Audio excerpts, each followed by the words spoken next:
नमस्कार, स्वागत है आपका मौसम खबर में। आपके साथ मैं हूं अंजू सिंह। मौसम खबर में जानेंगे अगले 24 से 48 घंटों में कैसा रहेगा मौसम का मिजाज, कहां होगी बारिश, कहां चलेंगी तेज हवाएं, तापमान की स्थिति क्या रहेगी।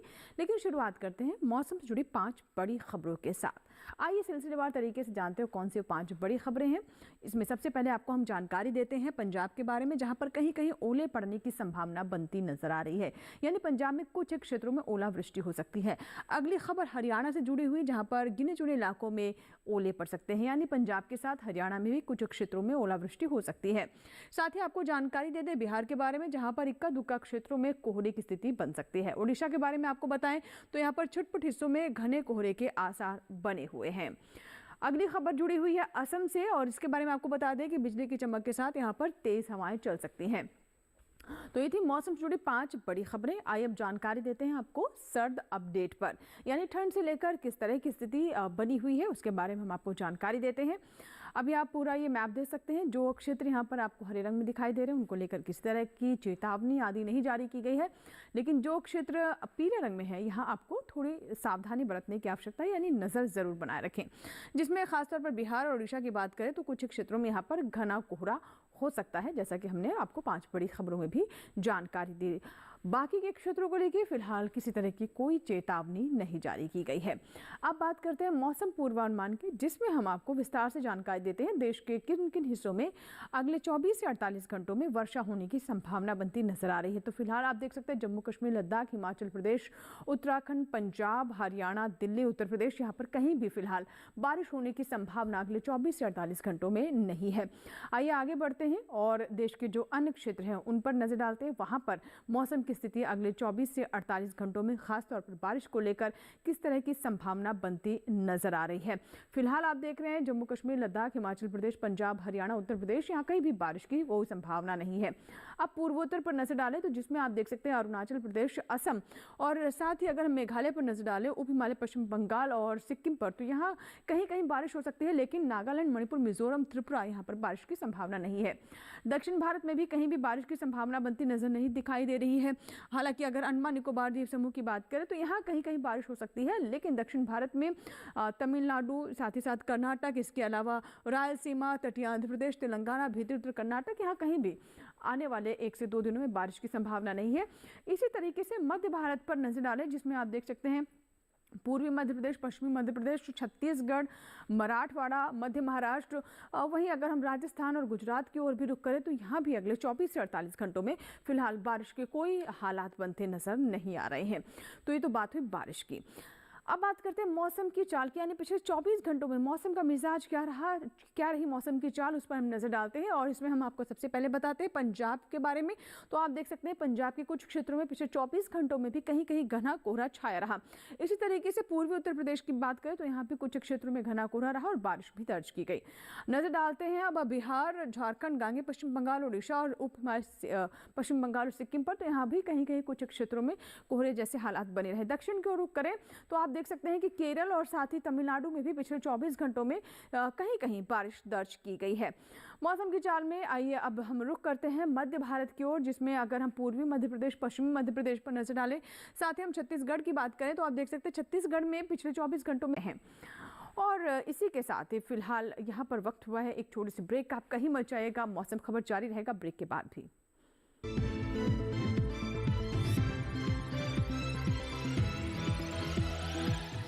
Come on boys, let's go practice. अरे रुक यार, मेरे बैंक अकाउंट में गलत एंट्री का प्रॉब्लम हो गया है। अरे तो बैंक को कंप्लेन करना। बैंक को लिखे 1 महीना हो गया है, बट वो गूगली पे गूगली डाले जा तो रहा है। आरबीआई के लोकपाल को इन्फॉर्म करो। रुक, मैं समझाता हूँ। जैसे क्रिकेट में 3rd अंपायर, वैसे ही आरबीआई का ओम्बुड्समैन। आरबीआई कहता है अगर बैंक आपकी कंप्लेंट को 1 महीने में नहीं सुलझाता तो आप आरबीआई के कंप्लेंट मैनेजमेंट सिस्टम पर ऑनलाइन कंप्लेंट कर सकते हैं। ये आरबीआई का आसान तरीका है आपकी कंप्लेंट सुलझाने का, और वो भी फ्री। आरबीआई कहता है जानकार बनिए, सतर्क रहिए।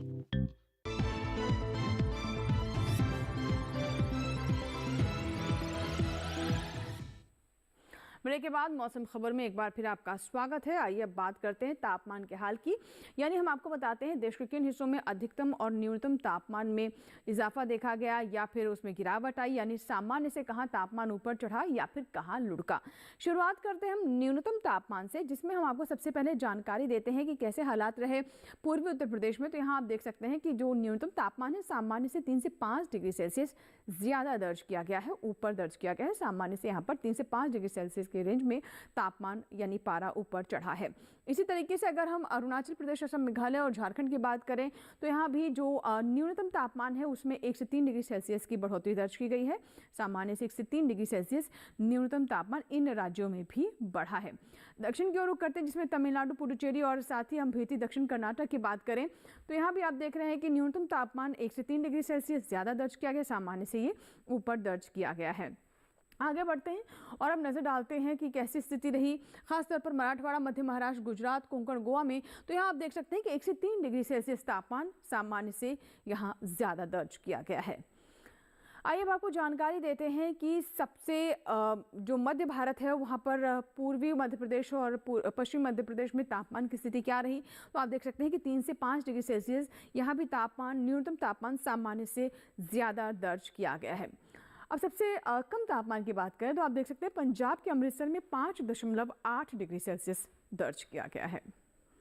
आइए अधिकतम तापमान पर हम नजर डालते हैं, यानी अधिकतम तापमान सामान्य से कहाँ कहाँ ज़्यादा रहा है। इसमें आप देखिए खासतौर पर जम्मू कश्मीर, लद्दाख की हम बात करें, गिलगित की बात पर भी नज़र डालें तो आप देख सकते हैं कि सामान्य से 5 डिग्री सेल्सियस यहाँ पर तापमान ज़्यादा रहा है, यानी काफ़ी अधिक यहाँ पर तापमान में इजाफा दर्ज किया गया है। हिमाचल प्रदेश, पंजाब पर नज़र डालें, नूर में आप देख सकते हैं 37.8 डिग्री सेल्सियस तापमान दर्ज किया गया है।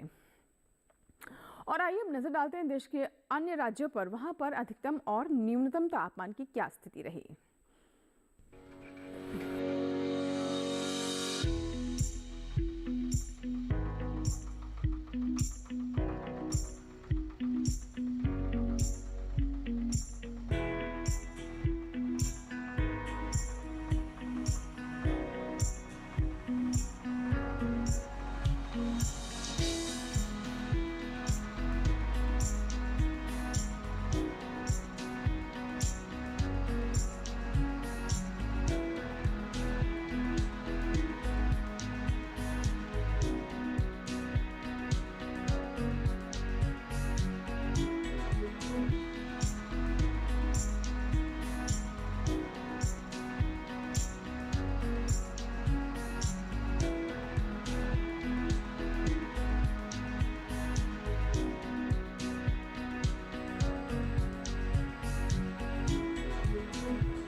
और इसी के साथ ही मौसम खबर में यहाँ वक्त हुआ है एक और छोटी सी ब्रेक का। बने रहे मौसम खबर के साथ।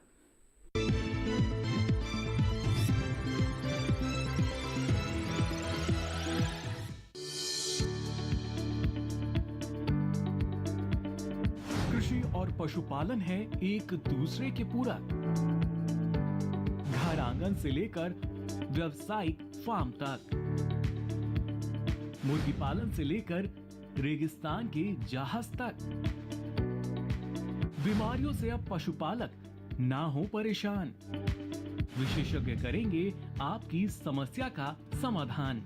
जुड़िए हमसे, पूछिए अपने सवाल। ईमेल के जरिए भी आप हमारे साथ जुड़ सकते हैं। हमारी ईमेल आईडी है ddkisanapc@gmail.com। हमारे टोल फ्री नंबर हैं 1800-113060 और 1800-113061। देखिए अपना पशु चिकित्सक हर रविवार शाम 6:30 बजे दूरदर्शन किसान चैनल पर।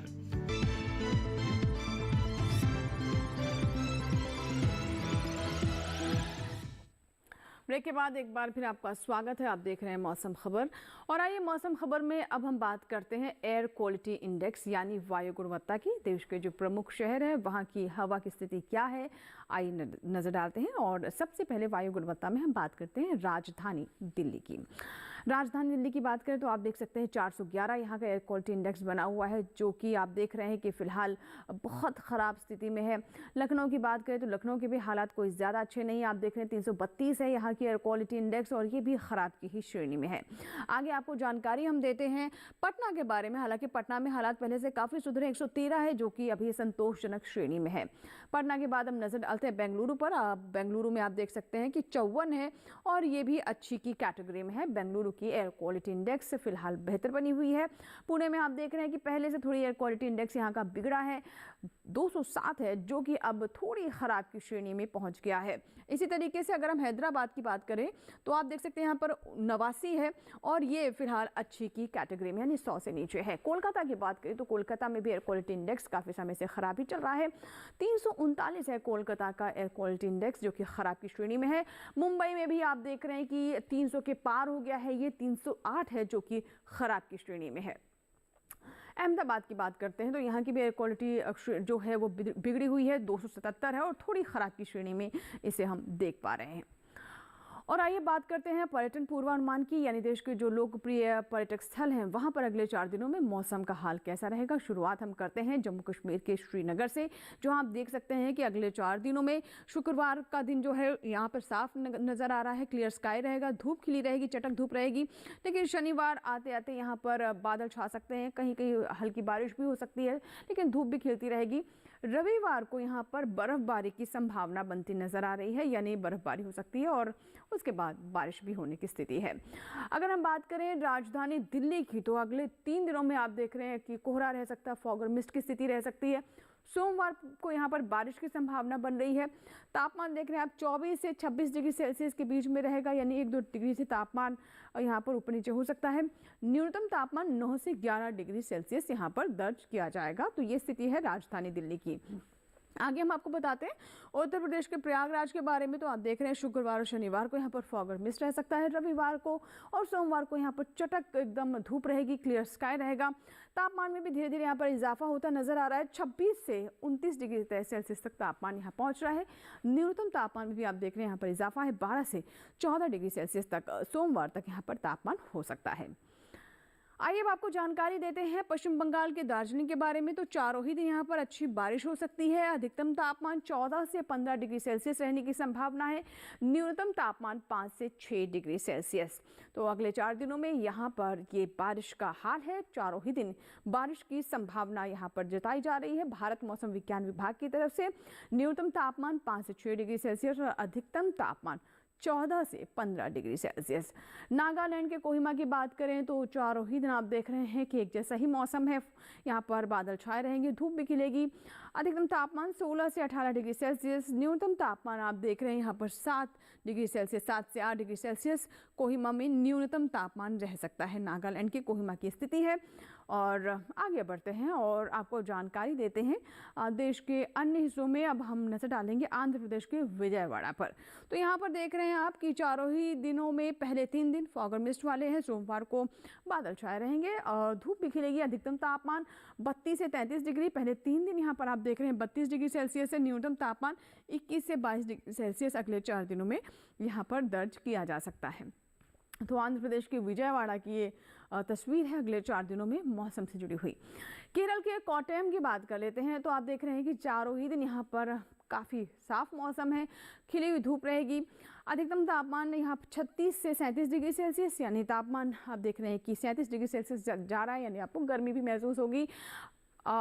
अगले 3 दिनों में, अगले 4 दिनों में आप देख रहे हैं कि शनिवार, रविवार, सोमवार को 36 डिग्री सी तापमान है और न्यूनतम और अधिकतम तापमान बिल्कुल एक समान है, उसमें कोई तब्दीली नहीं है। महाराष्ट्र के महाबलेश्वर की बात करें तो यहाँ भी अब फिलहाल बारिश की या फिर फॉग और मिस्ट की स्थिति नहीं है। अधिकतम तापमान आप देख रहे हैं 30 डिग्री सेल्सियस तक जा रहा है। तापमान में काफ़ी उतार चढ़ाव ज़रूर है, लेकिन मौसम साफ रहेगा। इसी तरीके से न्यूनतम तापमान में भी उतार चढ़ाव यहाँ पर अगले 4 दिनों में दर्ज किया जा सकता है। महाराष्ट्र के महाबलेश्वर के बारे में हमने आपको जानकारी दी, जहां चारों ही दिन अच्छी धूप खिली रहेगी। अब आपको मध्य प्रदेश के खजुराहो की बात बताते हैं। तो यहाँ आप देखिए चारों ही दिन फॉग और मिस्ट रहेगा। अधिकतम तापमान 25 से 30 डिग्री सेल्सियस, न्यूनतम तापमान 14 से 15 डिग्री सेल्सियस यहाँ पर दर्ज किया जा सकता है मध्य प्रदेश के खजुराहो में। तो चारों ही दिनों की स्थिति क्या रहेगी मौसम को लेकर, ये अभी आप जान रहे हैं खजुराहो के बारे में, जहां 25 से 30 डिग्री सेल्सियस के बीच में तापमान ऊपर नीचे हो सकता है। आइए नजर डालते हैं राजस्थान के जोधपुर पर। तो शुक्रवार और शनिवार को अच्छी खिली धूप होगी, रविवार को बारिश होने की जरूर संभावना बन रही है, लेकिन सोमवार को फिर से यहाँ पर आप देख सकते हैं बादल छाए रहेंगे। उस तरह से बारिश की संभावना सोमवार को फिलहाल नहीं नजर आ रही है, लेकिन बादल जरूर छाए रहेंगे। अधिकतम तापमान आप देख रहे हैं 26 से 28 डिग्री सेल्सियस के बीच रह सकता है और न्यूनतम तापमान 15 से 17 डिग्री सेल्सियस। तो ये तो बात हुई पर्यटक स्थलों के मौसम पूर्वानुमान की। आइए अब आगे बढ़ते हैं और बात करते हैं खेती किसानी की, जिसमें हम आपको बताते हैं कि देश के विभिन्न हिस्सों में उगाई जाने वाली फसलों को लेकर वहां की भौगोलिक स्थितियों को देखते हुए क्या है विशेषज्ञों की यानी कृषि वैज्ञानिकों की सलाह। बुआई से लेकर कटाई तक विशेष बातों का ध्यान रखें तो आपको अच्छा मुनाफा फसलों में हो सकता है। आइए जानते हैं क्या है आज खेती किसानी में किन राज्यों को लेकर जानकारी दी जा रही है। कर्नाटक में काबुली चने की कटाई करें। किसान कुसुम की तुड़ाई कर सकते हैं। इस समय गन्ने में कीट लगने की आशंका है। ऐसे में गन्ने में कीटों से बचाव के लिए कृषि विशेषज्ञों की सलाह से कीटनाशक छिड़के। गन्ने के खेत में सिंचाई करते रहें। गन्ने के खेत से खरपतवार निकालें। यहाँ ज्वार की कटाई कर सकते हैं। इसके अलावा अरहर की कटाई करें। साथ ही लाल मिर्च की तुड़ाई कर लें। कर्नाटक में कपास की चुनाई कर सकते हैं। किसान आम के बागों में घास फूस निकालते रहें। वहीं सुपारी के खेत में जरूरी उर्वरक का इस्तेमाल कर लें। साथ ही सुपारी के खेत में सिंचाई करते रहें। केरल में धान की खेती के लिए खेत तैयार कर सकते हैं। धान के खेत में जरूरी उर्वरक डालें। किसान धान के खेत में सिंचाई करते रहें। धान के खेत से जल निकासी का प्रबंध कर सकते हैं। केरल में नारियल के खेत में सिंचाई कर लें। इस समय काली मिर्च के खेत में भी सिंचाई कर सकते हैं। अभी लहसुन में कीट लगने की संभावना बनी हुई है। ऐसे में किसान लहसुन में कृषि विशेषज्ञों की सलाह से कीटनाशक का छिड़काव कर लें। इसके साथ ही किसान केले के बागों में सिंचाई करें। केरल में केले में कीटों से बचाव के लिए कृषि विशेषज्ञों की सलाह से कीटनाशक का प्रयोग कर लें। और आइए बात करते हैं आज की फसल की, जिसमें आज हम आपको जानकारी देंगे फूल गोभी के बारे में। फूल गोभी की बात करें तो इसे काफ़ी पसंद किया जाता है। साल भर में आप 3 बार इसकी फसलें ले सकते हैं अलग अलग किस्मों का चुनाव कर। अगर अभी आप फूल गोभी की खेती करना चाहते हैं तो कौन सी किस्म है जिसका चुनाव कर सकते हैं, कैसे आप खेत की तैयारी करें, आइए जानते हैं हमारी इस रिपोर्ट में।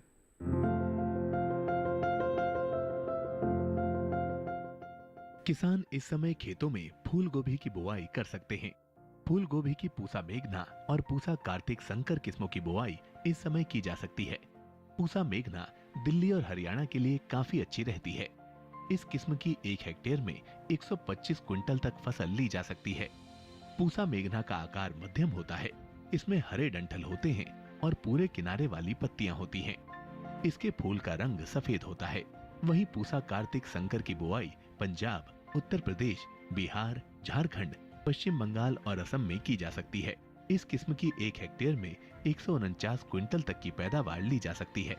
इसका आकार मध्यम, फूल सफेद और वजन 475 ग्राम तक होता है। बुआई से पहले खेत को अच्छी तरह जोतकर समतल जरूर कर लें। बुआई करते समय पौध से पौध की दूरी 45 सेंटीमीटर और कतार से कतार की दूरी 30 सेंटीमीटर रखें। 1 हेक्टेयर के लिए 400 से 500 ग्राम बीज काफी रहेंगे। फूल गोभी को अधिक खाद और उर्वरक की जरूरत होती है। जब पौध 4 से 6 हफ्ते की हो जाए तो उनकी रोपाई कर लें। रोपाई के तुरंत बाद और फिर 7 से 10 दिन के अंतराल पर सिंचाई करें। इसके अलावा खरपतवार पर काबू पाने के लिए महीने में 2 बार निराई जरूर करें। ऐसा करने से फसल अच्छी होगी। फसल को सुंडी और हीरक पतंगा से बचाने के लिए स्पाइनोसैट दवा की 2 मिलीलीटर यानी 2 छोटे चम्मच मात्रा को 10 लीटर पानी में मिलाकर छिड़काव करें। इसके अलावा रस चूसने वाले कीटों की रोकथाम के लिए थायोमेथेक्साम की 2 ग्राम मात्रा यानी 1 छोटा चम्मच को 10 लीटर पानी में मिलाकर छिड़काव करें। ध्यान रखें कि जहां कीटों का अधिक प्रकोप हो, सिर्फ वहीं दवा का छिड़काव विशेषज्ञों की सलाह से करें। इससे लागत में भी कमी आएगी और पर्यावरण और सेहत को भी नुकसान कम होगा। तो ये थी हमारी आज की फसल, जिसमें हमने आपको फूल गोभी के बारे में विस्तृत जानकारी दी। इसी के साथ ही मौसम खबर में फिलहाल इतना ही, लेकिन आप हमारा ये कार्यक्रम हमारे YouTube चैनल पर भी देख सकते हैं। इसके लिए करना बस आपको ये है कि टेलीविजन स्क्रीन पर दिखाए जा रहे इस QR कोड को स्कैन करें या फिर @DD किसान चैनल, जो कि हमारा YouTube ID है, इसे भी YouTube पर जाकर सर्च कर सकते हैं। उम्मीद करते हैं मौसम खबर से हमारे किसानों को मदद हो रही होगी। मौसम का ताज़ा हाल और कृषि सलाह लेकर फिर होंगे हाजिर। आप बने रहें दूरदर्शन किसान के साथ। नमस्कार।